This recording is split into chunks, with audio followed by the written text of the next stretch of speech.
राम राम। बड़ सावित्री व्रत जेठ माह की अमावस को होता है और इसमें बड़ की पूजा की जाती है। कथा इस प्रकार है। मद्र देश के राजा अश्वपति के यहाँ पुत्री सावित्री का जन्म हुआ। सावित्री ने सत्यवान की कीर्ति सुनकर मन से उसे अपना पति मान लिया। राजा ने भी हाँ भर दी। जब यह बात नारद जी को मालूम हुई तो वे राजा अश्वपति से जाकर बोले, राजन, सत्यवान गुण संपन्न व धर्मात्मा अवश्य है, लेकिन वह अल्पायु है। केवल 1 वर्ष बाद ही उसकी मृत्यु हो जाएगी। नारद जी की बात सुनकर राजा अश्वपति उदास हो गया। विचार करके सारी बात अपनी पुत्री को कह सुनाई, पर सावित्री माने नहीं। विवाह करना पड़ा। सावित्री जी ने नारद जी से सत्यवान की मृत्यु का समय मालूम कर लिया। सावित्री के सास ससुर नेत्रहीन थे।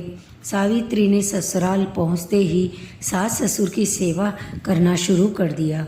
उसने जब जाना कि पति का मृत्यु का समय निकट आ गया, तब सावित्री ने 3 दिन पूर्व से ही उपवास शुरू कर दिया।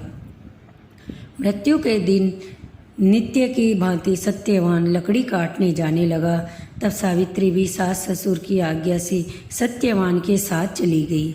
सावित्री जंगल में जाकर लकड़ी काटने लगी और सत्यवान एक पेड़ की छांव में सो गया। वहाँ सांप ने सत्यवान को काट लिया। सावित्री अपने पति को गोद में लेकर रोने लगी। इतने में उधर से शंकर जी व पार्वती निकले। सावित्री ने उनके पैर पकड़कर कहा कि आप मेरे पति को जीवित कर दो। तब उन्होंने कहा, आज बड़ की पूजा की अमावस है, तू बड़ की पूजा कर, तेरा पति जीवित हो जाएगा।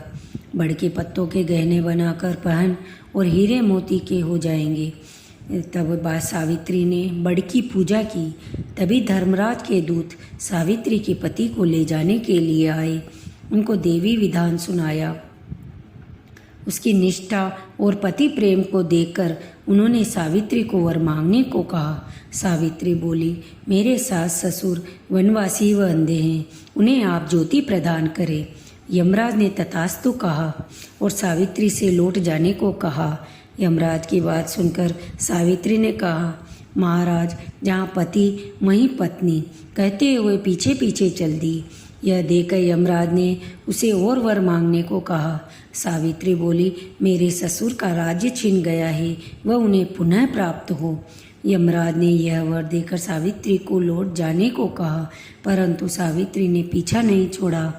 तब यमराज ने तीसरा वर मांगने को कहा तो सावित्री ने शतपुत्रवती होने का वरदान मांग लिया। यमराज ने कहा, तथास्तु। सावित्री फिर भी पीछे पीछे चलने लगी तो यमराज बोले, अब क्या चाहती हो? सावित्री बोली, मुझे पुत्रवती होने का वचन देकर आप मेरे पति को तो लिए जा रहे हैं।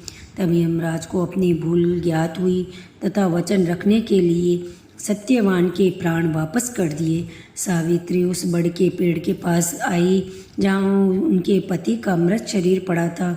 उसमें जीवन का संचार हुआ तथा सत्यवान उठकर बैठ गया और घर आकर देखा तो माता पिता को भी दिव्य ज्योति वाला व राज वैभव युक्त पाया। इसके बाद सत्यवान सावित्री ने 100 पुत्रों के साथ चिरकाल तक अखंड सौभाग्य व राज्य सुख को प्राप्त किया।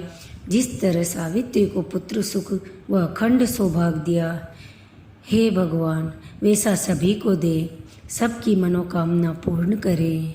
बोलिए श्री कृष्ण भगवान की जय, विष्णु भगवान की जय। धन्यवाद।